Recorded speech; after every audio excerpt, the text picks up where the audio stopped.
Ассаламу алейкум ва рахматуллахи ва баракатуху. Братья, хотел предупредить всех, чтобы не попали в ситуацию.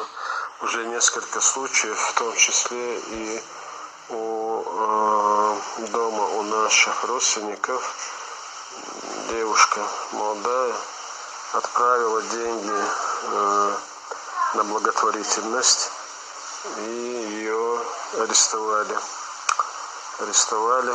под предлогом и обвинением, что отправила террористам там или еще кому-то, не знаю, боевикам.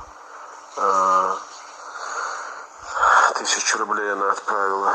Сказали, что если бы 100 рублей отправила, проблем бы не было.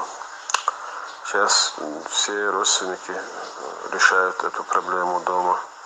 Поэтому смотрите, а там было написано, что на ребенку на лечение. Она отправила ребенка на лечение, а деньги ушли в другую сторону. И ей сказали, она сказала, что я не знала, я отправляла ребенку, но никто не принимает это. Это вы все так говорите, все вы знаете, и сейчас ее обвиняют. Там вопрос, конечно, копейки тоже, но тем не менее зацепились вот так за девушку. И таких случаев уже несколько. Очень осторожно будьте, когда отправляете, куда-то будете отправлять, если садаха или что-то, деньги. Оказывается, что и так делают, к сожалению, выставляют видео или фото детей, а счет и карты совсем другие.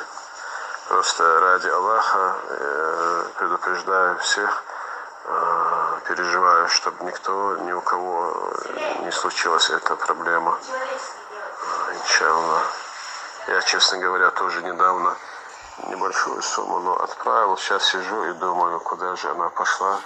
Надеюсь, что куда надо пошла правильно, что проблем не будет. Omar, salamu alaikum. Kуда что, можешь аж дойшу? 1000 рублей дегтас он, хумет палазов, 100 рублей, дайш на эл. Чуэлен, пришоду, ялшоду, хантуан, чуэлен юн, когда шейл хой бары ночи, тагер дон маря юр мешкру дериза имдиллен. Декш жимбере долш.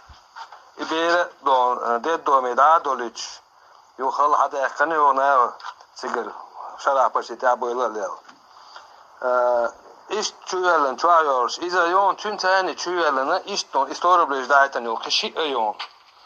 O storublej daynaş bir de bu iş çubuğun.